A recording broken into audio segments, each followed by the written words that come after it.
Heath, J-Dog on the boards. Beautiful day in our capital. We got some sunshine out there. I know this is what you wanted yesterday on Sunday, but we got it today. Beautiful day out there. It's going to be into the 70s today and warm this week as we go into the final days of April, J-Dog. Hard to believe.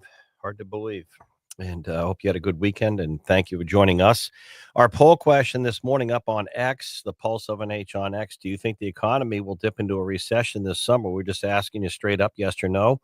We're going to hear from some of our regular contributors, including Doug Tangden on the World Market Advisors side of things on the economy. And J-Dog, I don't know if you want to share results from Friday, but anyway, I hope you had a good weekend. And saw your St. Louis Blues are winning on the ice. How come we can't get coaches like that or Cassidy in Las Vegas, J-Dog?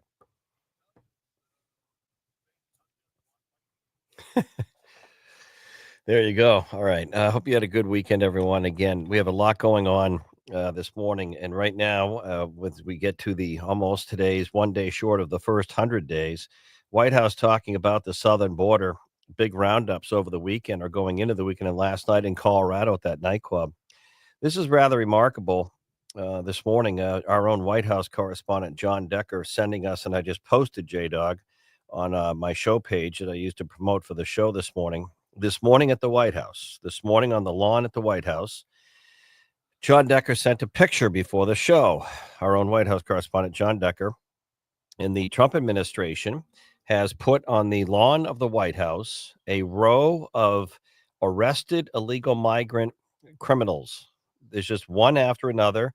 And it says, for example, arrested, the face of the arrested, and then underneath the charge of the crime or crimes they've committed: rape, homicide, murder, different levels of murder, gang affiliations, and the pictures just go on and on and on of arrested gang members. And the White House has posted these on the lawn of the White House. And our own White House correspondent John Decker has taken a picture and a video of this. No doubt, some folks will not enjoy seeing this or watching this, but it is what it is. Trump administration marking success at the border for the first 100 days, which will be tomorrow. Polling, you just heard from Jared at Fox News this morning. Polling showing Americans are not as keen on tariffs in the first 100 days. So it's interesting. The polls nationally, some of the polls and news stories about the polls are talking about how Trump's poll numbers are low for the first 100 days. The same stories don't really tell you that Democrats' poll numbers are lower than Trump's rating in the first 100 days as a party. But they also, I was thinking this morning, are these the same national polls? Just asking this question. Are these the same national polls that going into November 5th, that day, had the race as too close to call? Harris with a slight lead in some of the battleground states like Pennsylvania. The race going into November 5th, according to these polls, national polls, too close to call. And we wouldn't know the results for a few months after November 5th. Are these the same polls? I just was wondering that. But no doubt the Trump administration, I think the biggest challenge still is with the economy. And it's interesting. Tomorrow, President Trump's going to have that rally in Michigan talking about the tariffs. And he's not, he's doubling down on these. And he's says they're going to work long term. They're going to bring more money, more jobs into the country. And yet Americans don't like the period between now and there, and we'll see where it goes. Of course, the economy, it's rather baffling to me. And our poll question, I'm trying to gauge the economy this morning. Do you think we're going to go into recession or not? So I come out of these weekends like this weekend locally, and it may be that in New Hampshire, we're just in this weird bubble, or Southern Maine, in New England, and all of New England, maybe in a bubble. Because I come out of these weekends and people are going out to lunch, they're going out to dinner. And, if you go out to doesn't have to be a great restaurant for an afternoon dinner, lunch, or an evening dinner, I should say, or an afternoon lunch, and you have a few adult beverages and an appetizer. It's hard to get out of any restaurant. It seems like most restaurants right now for under, with gratuity, 20%, unlike Canadians who don't tip that well. Sorry, this is true. Sorry about the Montreal Canadiens falling short against the Capitals, by the way. It's hard to get out of a restaurant without, spending 120, 130 bucks just for lunch, it seems. And yet the real estate prices are still high. I don't see any signs that this economy is weakening or it's a bad economy. I think inflation's still a problem. I really do. I know people don't like the market swings like we've seen last week when the market was up. The market's been way down with the tariff projections or tariff talk. Big swings in the market. People don't like that when they look at their 401ks. I totally get it. And I don't think the administration has done a terribly good job explaining the long-term rationale of the tariffs, other than saying that we're going to get a better, fairer deal. I think we could have explained it a little better going in. But the point is, President Trump is standing by this. But I don't see. I mean, this economy. When you start seeing, when you look at houses, just look at the price of houses. We have affordable housing crisis in this region. I know it's a real problem. I mean, we do, and yet people are people are spending $1.5 million, $2 million for a home anywhere near the Portsmouth area and the seacoast. You really can't get a house for under $1.5 million right now. Bedford, New Hampshire is booming. The housing market, houses are closer to $1 million and more. Parts of New Hampshire, the Lakes region, still booming. I haven't seen any slowdown in the North Country and the ski areas, where typically before a recession, you start to see like ski houses, second homes in the North Country start to drop like a rock. And I'm not seeing that. So I don't know if this economy, what's going on, other than inflation still too high. But we'll see where it goes, trying to gauge that. Well, some great experts this morning. Also, a story we're going to talk about with one of our contributors. There's an interesting story that has not really made much news right here in the Granite State, and that has to do with Dartmouth University in Hanover. Up at Dartmouth, the faculty at Dartmouth is not too happy with the college president. They are urging the college president to make a stand for academic freedom, and take on the Trump administration. Sort of stand with Harvard, stand with Columbia, take a stand. They want the Dartmouth University president to take or make a stand against the Trump administration. I guess 300. There's an article in the I'll give you the I guess it's the Valley News. There's an article in the Valley News talking about the faculty at Dartmouth very unhappy with the college president. More than 300 Dartmouth College alumni, as well as faculty, have signed an open letter urging the president of the college, President Belock, and other school leaders to take a stand against the Trump administration's efforts to chill free speech on college campuses. So they want her to stand up against the Trump administration, and we'll see if she does or not. It's interesting. I don't know if free speech is the same as anti-Semitism, but maybe it is. But we'll see where that goes. We'll get a local update from a Dartmouth grad and a Hanover resident, Doug Tengden, our economic thinker as well, and talk about the economy. We have a lot going on, though, on this Monday as we get out of the gate. Beautiful weather out there for this. If we're getting into 99 days of this administration, I'll tell you right now, it's been an eventful 99 days, 100 tomorrow. And big arrest by ICE last night in Colorado and in Florida. And this morning, they're standing by that, saying full speed ahead on the roundup for illegal immigrants, especially those who've broken laws while here or have lengthy criminal records. Hey, Alexa, hey, Google, play the Pulse of an H. Reminder, a week from this Wednesday, 1 week from this Wednesday, May 7th, we and our team go 12 hours for our veterans in the Granite State, commercial free. That's right. My 11th annual Make 12 Hours Count Radiothon for Veterans Count, part of Easter Seals. Check out the great local nonprofit effort at vetscount.org, vetscount.org. But please mark the calendar. 1 week from Wednesday, we're going to go from 6 a.m. to 6 p.m. for our veterans, something that I wish more people were doing. Brought to you by FedPoint, some other great sponsors: Bank of America, Local, Eastern Propane and Oil, Sear Lumber, Coca-Cola Northeast, Great Bay Spa and Sauna, to name a few, Northeast Delta Dental, AARP of New Hampshire, Jasmore Roofing, Abundant Life Stoves and Spa, and others. We go 12 hours for our veterans, something I wish Governor Mills and Governor Healy in Mass would do. Wake up each morning instead of spending millions of dollars a day on housing legal migrants in hotels and healthcare, transportation, services, and hotel rooms. I wish that they would wake up and say, let's first end veteran homelessness in Massachusetts or Maine. We can do it for far less than we're spending on this. Let's just end veteran homelessness. Why can't we start with that? Hey, Google, hey, Alexa, play the Pulse of an H. Back in a moment.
What I was just looking at these pictures we got first from John Decker. I've posted these on my social media page I promote for the show. John Decker, our own White House correspondent this morning. This was before we went on the air, so about somewhere between, I don't know if it was 7:30, 8 o'clock this morning. John sent me a picture and a video he took, and this is on the lawn of the White House, and I believe it's sort of inside near where the media goes. It looks like near the East Gate, but I'm not positive. But John took it's definitely the lawn of the White House, no mistaking that. It's just these pictures, lawn signs, and these lawn signs are the face, the name, and up top it says arrested, and then underneath it says the crimes they've committed: violent, criminal crime, rape, homicide, human trafficking, drug dealing, assaults, murders. So it just lists this endless row of these criminals, illegal migrant criminals that ICE has rounded up on the lawn of the White House today. And I was thinking, is this will cause some people who can't stand this administration and anything they're doing to further go berserk, which is just seems to be the normal course of things today. But I was just thinking, in the last, if 4 years ago, can you imagine seeing anything like this with the Biden administration? Pictures of illegal migrants with criminal lengthy records, gang members, for example, MS-13 or the Venezuelan gang, with pictures of their arrest on the lawn of the White House. I don't think we would have seen that, because the truth is, talk about a stark contrast. The 4 years of the Biden Harris administration, I remember very clearly when there were reports that some people would try and get out there that the Biden administration, in the middle of the night or all hours of the day, where they were flying in illegal, migrants who were not American citizens, flying them in on our tax dollars into this country to avoid border crossings. I don't know if you knew that. That's a fact, by the way. It's not a political statement. That's not a inflammatory statement. That's not like an embellished statement. The Biden-Harris administration for 4 years was where they were flying in migrants from other countries who are not American, not U.S. They were flying them into this country to keep the border crossing numbers low at the border. They were flying them in and then just unloading them in places without even telling the local officials. They were flying in illegal migrants from other countries over the 4 years at our taxpayer expense to keep the border crossings low. That's a true story, by the way. I don't know if you knew that. It doesn't really fit the narrative if you can't stand what's happening, but it's a true story. You should know that. And at the time, people called that false news, that the Biden administration wasn't really flying in illegal migrants in this country. Yes, they were. And they were doing it by a number we don't even know, and we were paying for it. We were paying for the border crisis. Our tax dollars were paying to make illegal migration worse. We were paying for it, and they didn't even tell us that. The other one that I find rather interesting, or I don't know, it's a tad funny to me. How many Democrat members of Congress have now gone to El Salvador to kiss the ring of this so-called Maryland resident, the illegal migrant who some people say had some degree of status to be here, married a Maryland woman who she got restraining orders against him for spousal abuse, but that's neither here nor there to some people. So how many Democrats have gone to El Salvador to meet with him and say that he was wrongly deported and he should be brought back? How many Democrat members of Congress have gone for that photo op, starting with the Maryland Senator Van Hollen? How many Democrats from Congress have gone to El Salvador? My question to you is, okay, after that, because I don't know the answer, but it's probably more than 12 or 20, maybe more than that. How many of these same Democrats from Congress went to Gaza to call for the release of hostages, American hostages? How many went to Gaza to say, Hamas, you release these American hostages? How many, okay, I'm just asking the question, how many of these same Democrats in Congress went to the southern border in the last couple of years to say, stop the illegal flow of illegal immigrants into this country? How many went to the border? How many went to the southwest? How many of these Democrats went to the southern border? How many?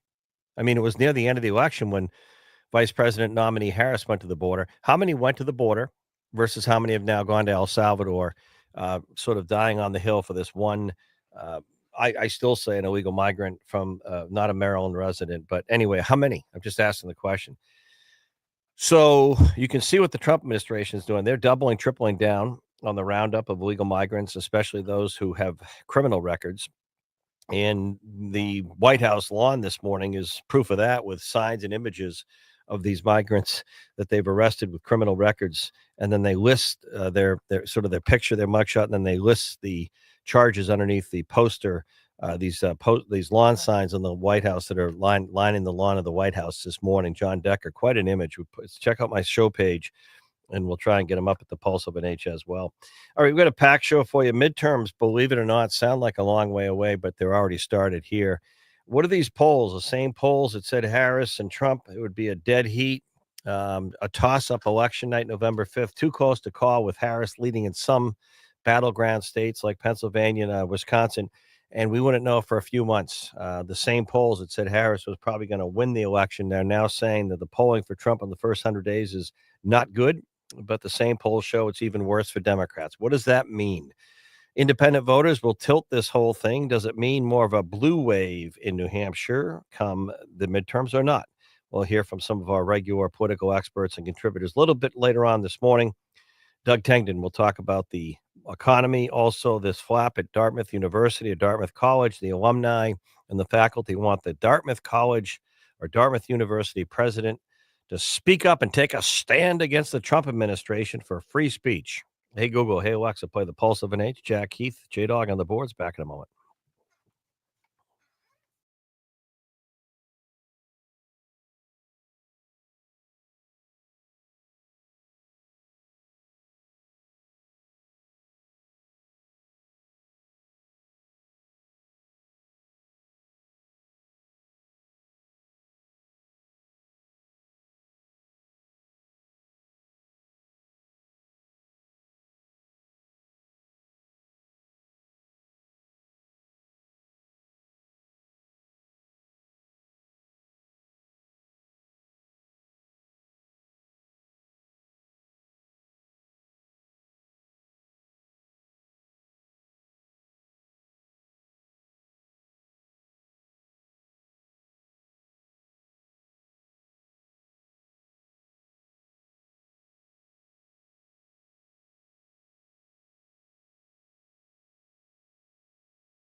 All right. We are back on this Nice looking Monday, J Dog. Nice looking Monday. Lot going on. I saw your not your I know you like the Green Bay Packers, but the Cleveland Browns get Sanders low in the 5th round too.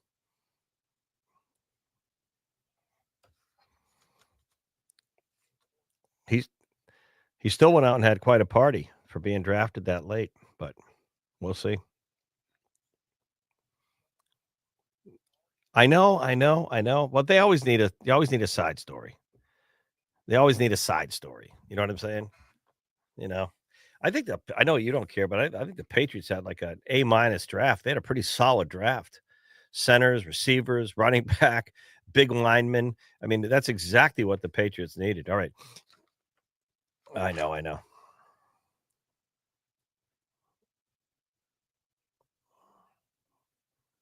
Yeah. All right. We do expect to hear from Mike Dennehy. I'm not sure if he's on yet. And we'll check with him. And I'm just curious what his take on the midterm election is going to be.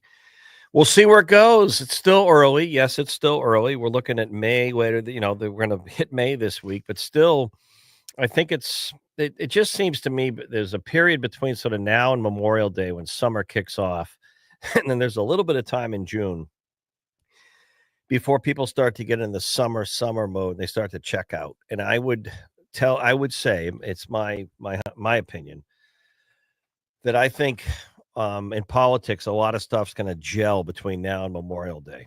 I really think between now and Memorial Day, or certainly the first week or 2 of June, you're gonna see pretty much the serious candidates who have announced in New Hampshire for, races like the US Senate beyond a Democrat, Chris Pappas, who's already running, Congress official, 1st district, um, governor's race beyond Kelly Ayotte. So I think you're gonna see a lot of formation as we get into that. And then I think the whole economy will be formed by them opinion. People are either going to be okay with what the White House is doing on tariffs or they're not. And I think it sort of comes to a head between now and kind of mid June before people start to think about the summer vacations. But that's just my take. And of course, these national polls are they the same ones, Mike Dennehy, that said it was too close to call between Harris and Trump on election day. Are these the same polls we're relying on? Good morning, Mike Dennehy, the Dennehy Belay Group, one of our Republican analysts and all stars. It's been a while. Good morning, Michael.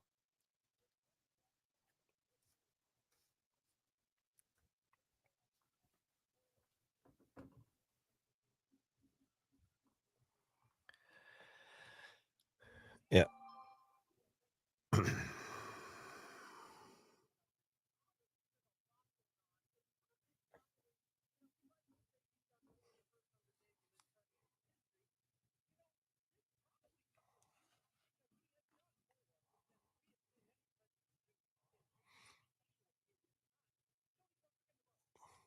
Mike, Michael, one stark contrast between the first 100 days and the last 4 years I don't know if you've seen it. I'll forward it to you in a second. Have you seen the lawn of the White House this morning? John Decker, our own White House correspondent, sent us me this morning before 9. It was about 7:30, 8 o'clock. I'm going to send it to you now as we speak, so you can get it real time. And it's a these are it's an endless image of lawn signs of illegal migrants with violent criminal histories, with gang affiliations, murder, human trafficking, drug dealing, rape, assault, and it's like they look like campaign signs to you, but they're lawn signs across the White House by the White House has put there on the lawn, the secure lawn of the White House this morning to show the row of illegal migrants that ICE has picked up, including last night, and their pictures, what they with the criminal records, and one after another on the lawn of the White House to show just a taste of some of the roundup that the border, Homeland Security folks and ICE have done. And what a stark contrast to the last 4 years. But what's your reaction to that? Because you've run presidential campaigns, you've won presidential primaries. That's a PR move, if you will. What's your I've never seen it like that. If you did you get the image I just sent? Okay, it's probably on your phone.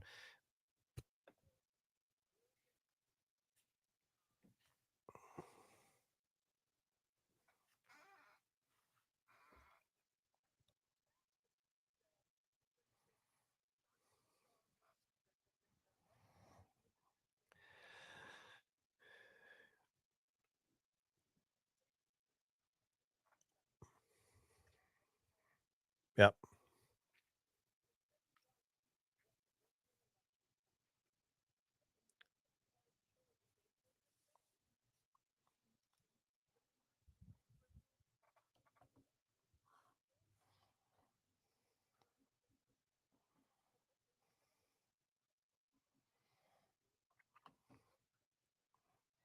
Well, they do it in Massachusetts. Governor Healy does it openly in Massachusetts. And as I said, she could end veteran homelessness in about a week, but her choice is to spend $3 million a day housing illegal migrants in hotels and pay for services and transportation, healthcare. That's what they're doing in mass. But Michael, you're not going to hear ABC or CBS News tonight on their nightly news say this on one of the stories. I'm going to give you a former news director's headline. So this is off the top of my head, but you're not going to hear this, but this is what they could do. To mark 100 days in the administration, the Trump administration began this morning showing a row of pictures on the front lawn of the White House of illegal migrant criminals who've committed crimes ranging from rape, human trafficking, and drug dealing. This a stark contrast to the Biden-Harris administration that was paying to fly illegal migrants into the country at taxpayer expense. You're not going to hear that, right? And do you remember when we were raising questions, people saying, are they flying illegal migrants into the country in airplanes to avoid border crossing numbers surging? Are they doing that? And the media downplayed it. They said, no, that's not entirely true. Do you remember that? All right.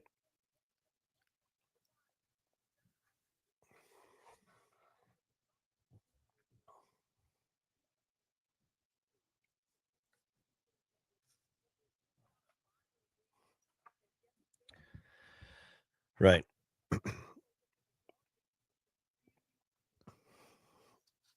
All right. So let's talk about New Hampshire and the midterms. Michael Dennehy, you've been doing this for a while. You've managed these campaigns. You know how it works, both sides of the aisle, although you're Republican. Chris Pappas firmly out there as the lone serious major Democrat running for the U.S. Senate.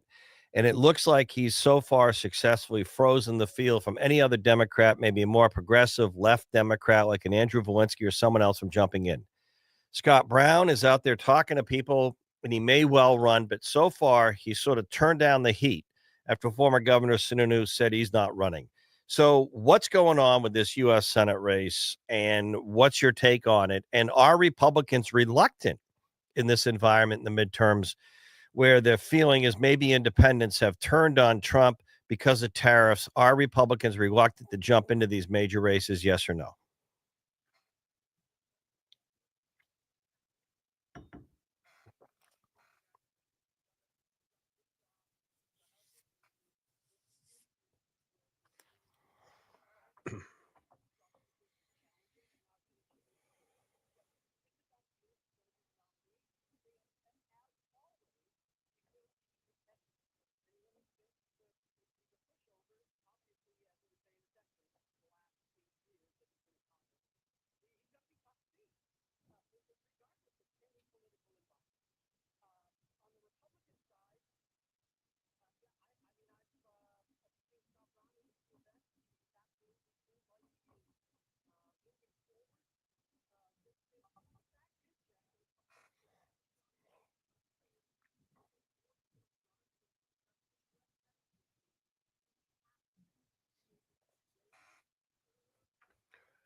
Right.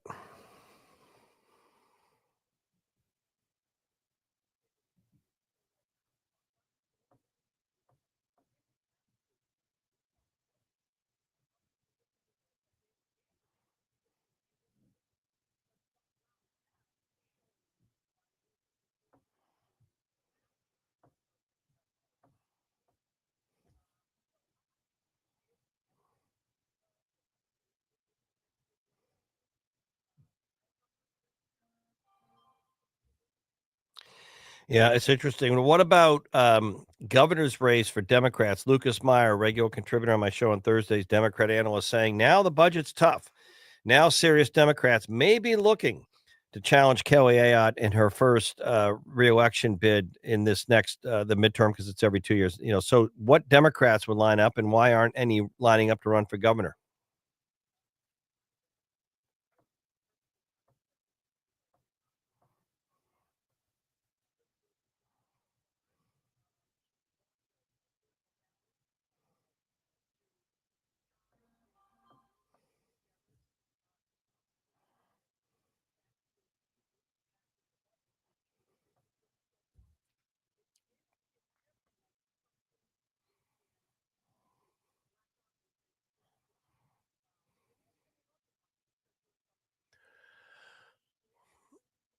Right.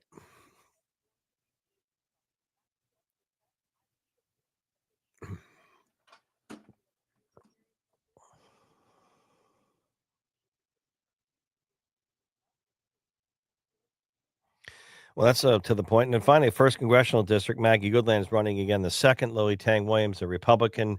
But in the first district, Stephanie Shaheen, I have no doubt she's running, which I think makes it hard for Maura Sullivan because that Shaheen name, first congressional district from Portsmouth in a primary is going to be tough to beat for Democrats. Republicans, does a Republican have a chance in the first congressional district?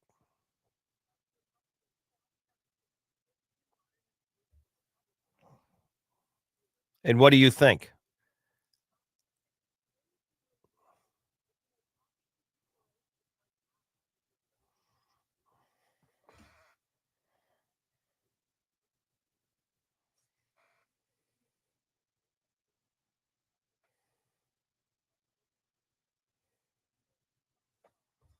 Yep.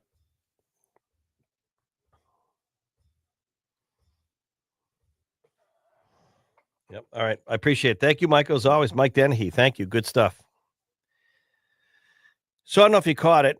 The last minute of 60 Minutes last night, one of their correspondents sort of went rogue and teed off on the parent company that owns CBS, blasting them for being trying to manage the news sort of nicer to Trump as they are waiting on a merger, a business merger that they want more favor from the Trump administration. So Scott Pelley goes rogue.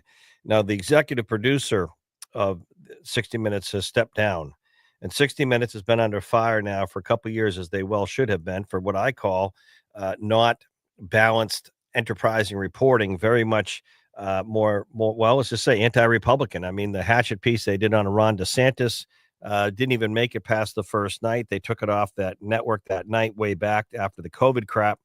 It made DeSantis look terrible. It was a hatchet job, and many of the producers have basically all but said that they're all in on the left side of the aisle. But let me ask you a question about 60 Minutes, because one of my listeners, our listeners, said this, and I agree with Jim. Jim hit the nail on the head. I'm going to share what he said when I posted this story.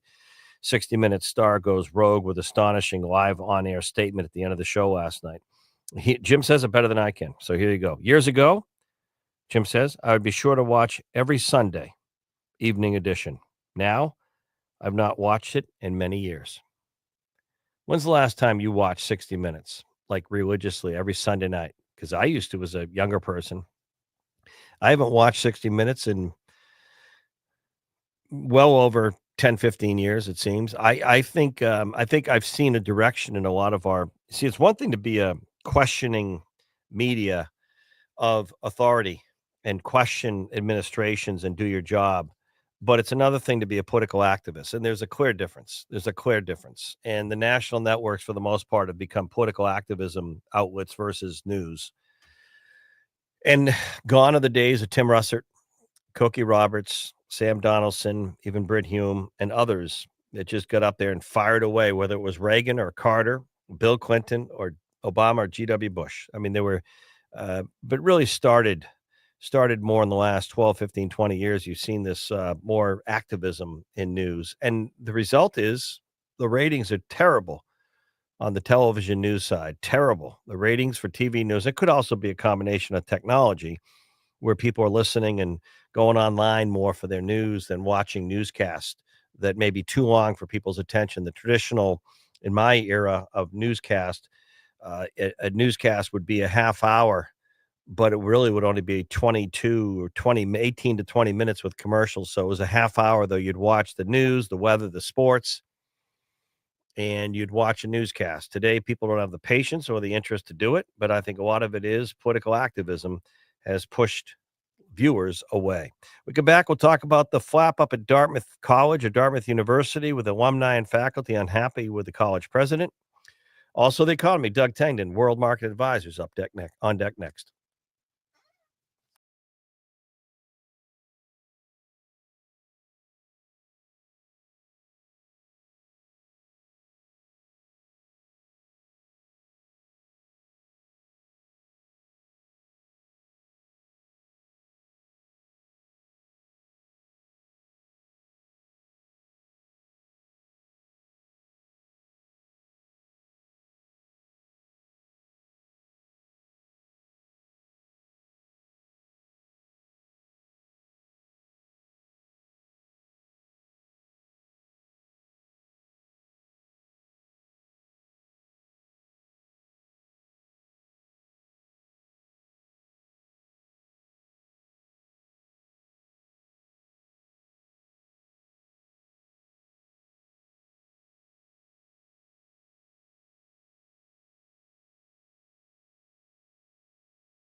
All right, more on almost the first 100 days. We'll tell you what was on the lawn of the White House this morning. These images, these lawn signs lining the White House, put up there by the Trump administration, showing all the illegal migrants with violent criminal histories rounded up by ICE. You should see the picture, the image. I put it on my show page. That's this morning in the sunshine down in our nation's capital at the White House. Doug Tangden, worldmarketadvisors.com. We're going to talk about the economy and even Dartmouth College is where he went. And of course, he lives in Hanover. But Doug, good morning.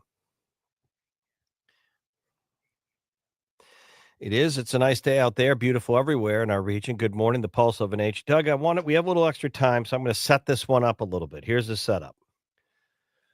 Typically, when the market's going to slow down or the economy and we're going into a recession, which some people say we are this summer, quarter two, the first thing that goes, I've seen this over my entire life as a New Englander and never not living in this region, is the first thing that you would see, and it would start to go after the ski season, would be those second homes up north, those ski homes up at a ski resort. Those would be the first things that would start to drop like a rock. There'd be a ton on the market and they'd drop by 50, 100, $125,000. The homeowners just want to get rid of them. And what I'm seeing in New Hampshire coming out of this weekend, the seacoast, places like Bedford, New Hampshire, maybe Hanover, I'm seeing homes well over $1 million, like $1.5 million is the lowest point you could get into the market. Affordable housing crisis. People are still spending about, in my opinion, I guess if they spend too much on a home, it's not overpriced. But it seems to me like everything's $500,000 overpriced, and yet they're still getting it. People are out in restaurants spending 150, $160 for a dinner with a tip. The stores seem full. I don't see a slowdown coming, but people say it's coming. I know people don't like the ups and downs of the tariffs, but what's going on? Are we going into a recession or not?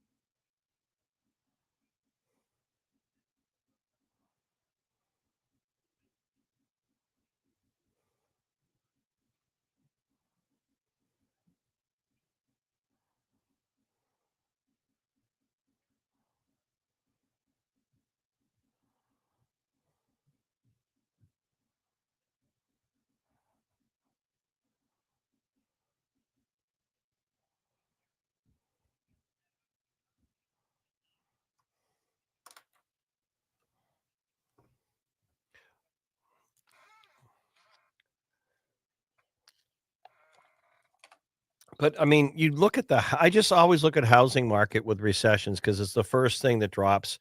You start to see houses sit, a house that might have been 2 or 3 months with an agreement or sale pending, a lot more gets on the market and they sit there. And then you start to see when you look at your Zillows or your realtor.com price reduction, you know, 8 weeks price reduction, $62,000, 8 weeks. And then it becomes 2 months in the market.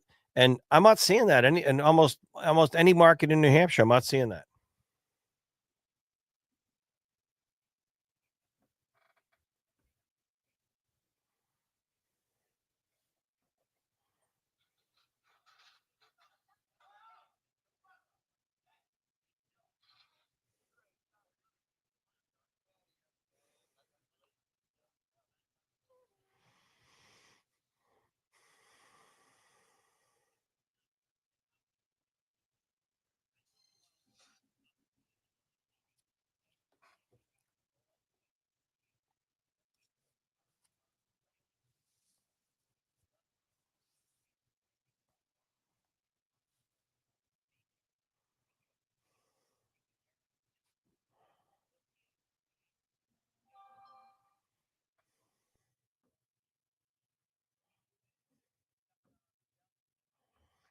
Let's not let's enjoy the let's get to Memorial Day before we say back to school. But I hear you. Hey, Doug, what's going on where your alma mater, excuse me, your alma mater, is it Dartmouth College or Dartmouth University, by the way? Okay. What's going on up there? The faculty and the alumni not too happy with the college president for not standing up to the Trump administration.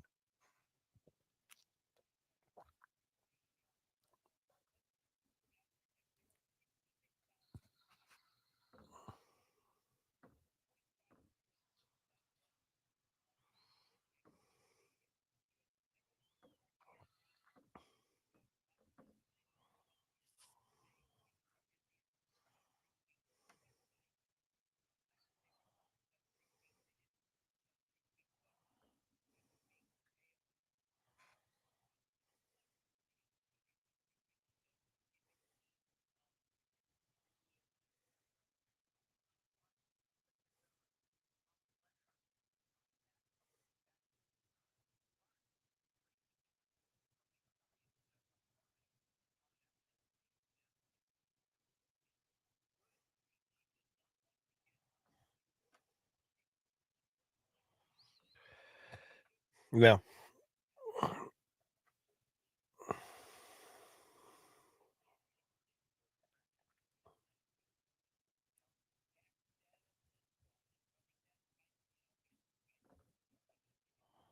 All right, good stuff. Good stuff. Thank you, Doug. That's all we can hope for. All right, Doug Tangden, World Market Advisors.com. So, the Trump administration putting out displaying mugshots of 100 illegal aliens with criminal backgrounds and records on the White House lawn this morning. Not making this stuff up.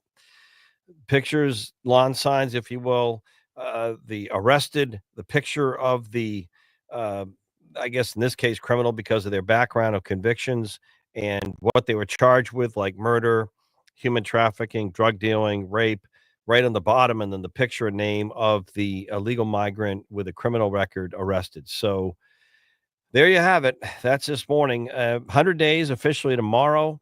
The first 100 days of the Trump administration. You heard, well, actually, one of our guests this morning, one of the analysts saying the president tomorrow will be in Michigan. I guess our Fox News. We're going to hear from some of our regular contributors this morning. Hey Alexa, hey Google, play the Pulse of an Age. We are looking at a beautiful day weather-wise in our capital and around our region. Going to be up into the mid upper 70s by this afternoon. Enjoy it as we get going.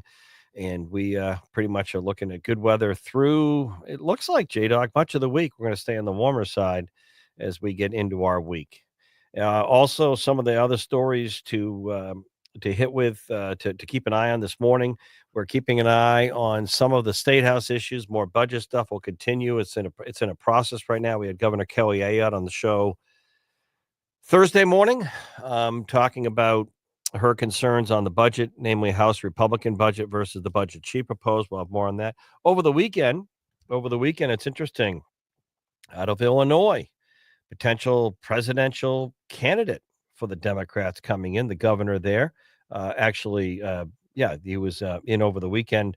Pritzker talking about, his thoughts. He's interesting because he's one of those so-called quote unquote billionaire politicians. I wonder if he does become the Democrat nominee, is he going to do for the country what he's done for Chicago? Oh my goodness. All right, as we get going, maybe the Democrats too will respect the presidential primary they took away from New Hampshire, first in the nation presidential primary. Hey Alexa, hey Google, play the Pulse of an Age. We'll update you on some of the other news talk on this Monday. Enjoy it. Few days left of this month in April. Hard to believe. Our poll question up on X, the Pulse of an Age. Do you think the economy is going to dip into a recession this summer? Yes or no? Doesn't feel like it. All right, back 10 o'clock hour next.